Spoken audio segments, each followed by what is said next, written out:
Hi everyone, this is video number 5 on vibrato. A definition for vibrato: it's an even fluctuation in the intensity of the airstream. It should be introduced and taught to the student when generally tonal development and stability of tone is well established in all registers of the flute. It can definitely enhance your tone and musical line, but should not be the first thing one notices in flute playing. It should always be seen as the icing on the cake and should never compensate for or disguise faulty intonation, lack of support, or poor tone. Various schools of thought as to how vibrato should be taught are as follows. That vibrato occurs naturally and that it shouldn't be taught.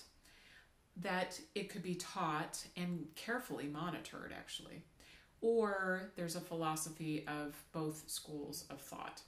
And I have a tendency to be of the third category. I'm also of the mindset that if it ain't broke, don't fix it again.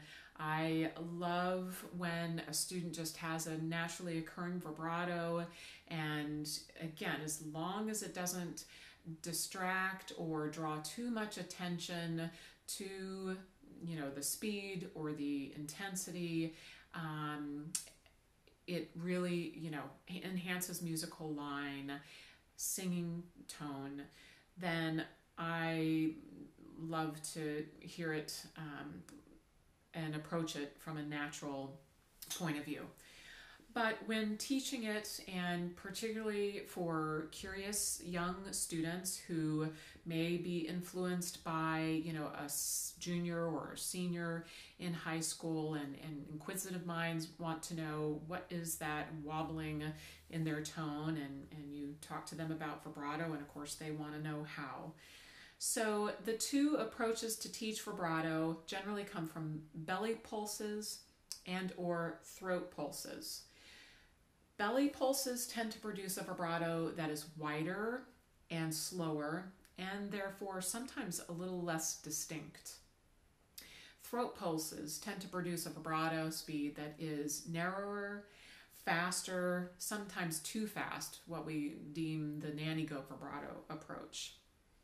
When I was growing up, I was taught the belly pulses, and then I had a teacher actually in graduate school who wanted me to just really sing and use my vibrato much more, prominent in my sound. So I moved to the teaching style of throat pulses. So to first teach belly pulses, I think it's probably one of the safer approaches to vibrato. You're basically starting by having the student, you can first have them say ha, ha, ha, ha, ha, ha, ha, ha, and really have them engage their intercostal muscles as they do that, and starting at a fairly slow speed. In this example, I have you starting, and you can follow the little excerpt there. In 12/8 time, start on C in the staff, practice the pulses. Here is 60.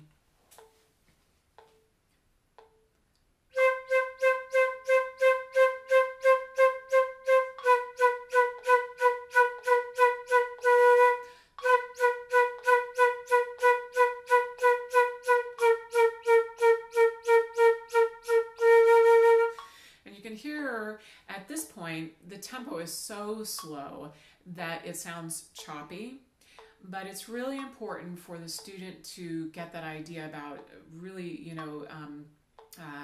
engaging and disengaging the ha muscles. So go at it pretty heartily and at a choppy sense. Then we can move it up a little bit. The tempo generally where pulsations start to run together is at about 80. So here's that tempo.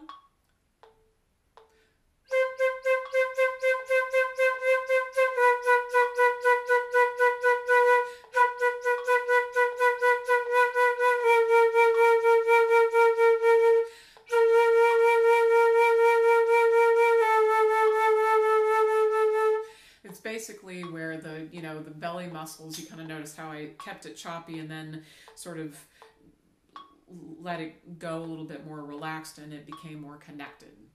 And so it's basically where the abdominal muscles reach their peak speed, and something else needs to take the little smoother approach to that. Okay, and at about 96 is where I oftentimes will move my vibrato speed up when I'm warming up. This is 96.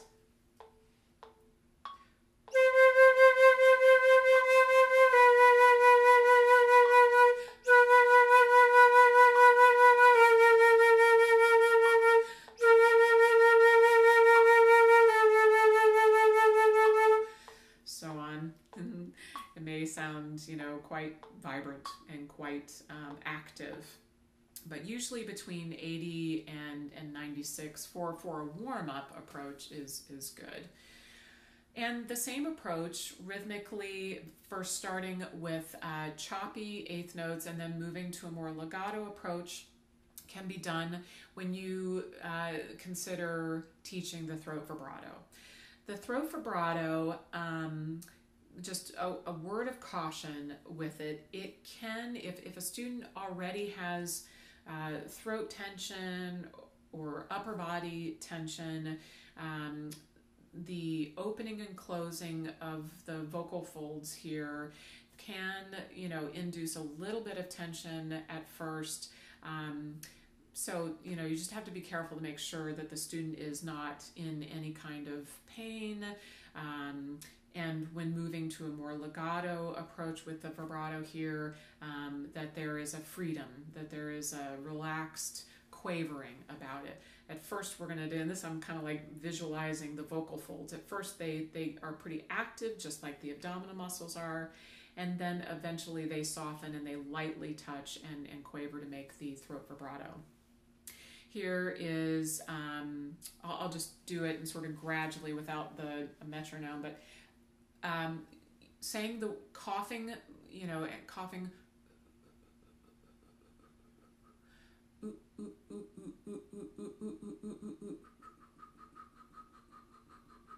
so you are actually getting a little bit of sympathetic noise back there, and doing the short pulses.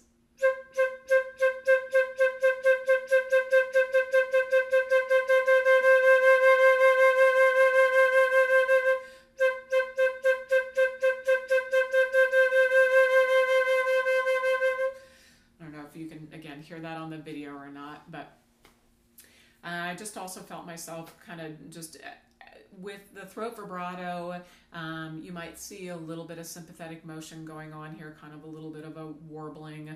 Sometimes I get air into my cheeks and just let things move around a lot, and but hey, as long as your embouchure is firm and you can keep all that stuff kind of relaxed, it's a good thing for really, again, projecting the tone. And then certainly taking your vibrato into slow melodies. And this is the Going Home theme from Dvorak's New World Symphony. Any kind of slow, beautiful melody. And maybe one that's in a decent range for the flute. So not too high, definitely not too low. It's just difficult when you're struggling to produce tone in the first place. You want to do it in the staff.